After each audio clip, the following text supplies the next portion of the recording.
I'm Gillian Snyder from Mrs. Bruton's 5th grade class, and this is going to be my migration interview. This is my grandma, Jan Snyder. How are you doing today? I'm doing great, thank you. So, I'm going to ask you a couple questions about when you went to college and when you moved with my grandpa. Okay. So, where were you born? I was born in Flint, Michigan. Okay. When did you move from the place you were born? I lived in Flint, Michigan from 1943 to 1963. And then I went away to college. I went to Central Michigan University to be a teacher. How did you prepare for your move? Well, I had to make sure I had the right clothes, and back then I made some of my own clothes because I didn't have a lot of money. And I had to make sure I took my typewriter and all the things that I needed and enough money that I needed for college. It was a very exciting adventure for me. So what did you miss the most when you were gone at college? Missed the most? I guess I missed my family somewhat, but not a lot because it was a lot of fun to be at college and I was very, very busy. How did your move affect you and the people around you?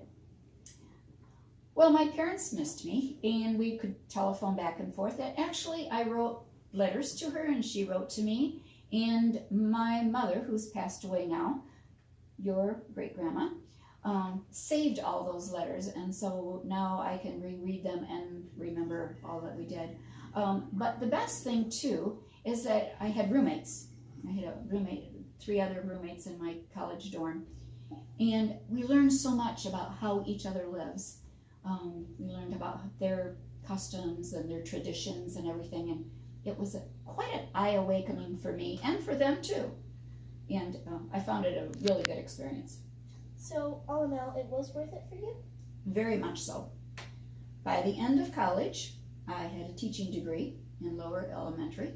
I very much enjoyed it, and so I left college, went back to my parents' home for 1 year, and taught school for 1 year while I was living with my parents. And so I do know that you moved with my grandpa when he was in the Army. So in 1966, we were married, and we lived in married housing at Central Michigan University while he got his master's degree. I continued to teach. That was another good learning experience too. We had a chance to visit our family, but meeting new people there also.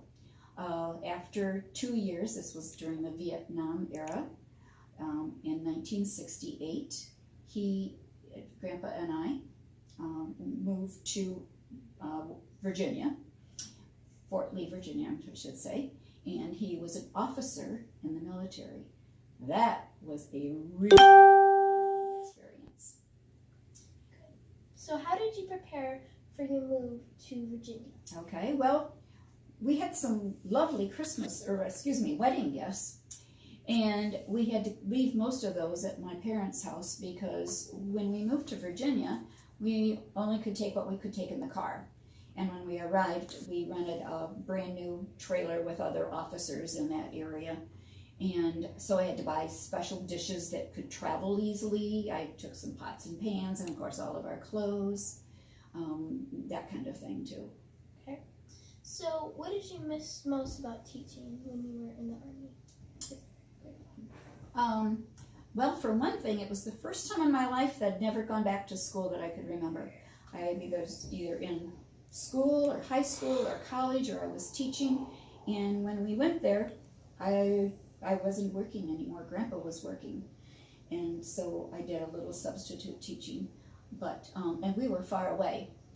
I missed my family a little bit, but they all came to visit because it was a new place to visit. So what were your most worries when you were moving to Virginia, or while you were there? One worry was whether Grandpa was going to go to Vietnam. That was one worry.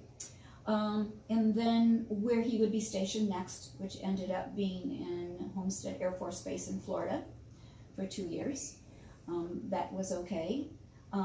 We chose not to start our family because of that, so that was another concern. We met lots of other people that we became really close friends with. We needed each other. It was also a lot of fun though, because he was an officer and we had the pool to go to and different special events and everything. I had to learn to be an officer's wife. I had to have I had to wear gloves and a hat. I had to have special training on how to be an officer's wife that they don't have to do now. And I had to wear a hat. I had my own calling cards. And there was a lot to learn for me too. And I was very proud of Grandpa being an officer. He was so handsome in his uniform. So, again, it was worth it all. Yes, it was. Yes. Going to college was worth it because I really enjoy being a teacher. And the learning experience of going to another state, being in the military with Grandpa, meeting all the people from all over the country, making new friends, and we had a lot of people visit us too. Good. Thank you. You're welcome. Have a nice night. You too.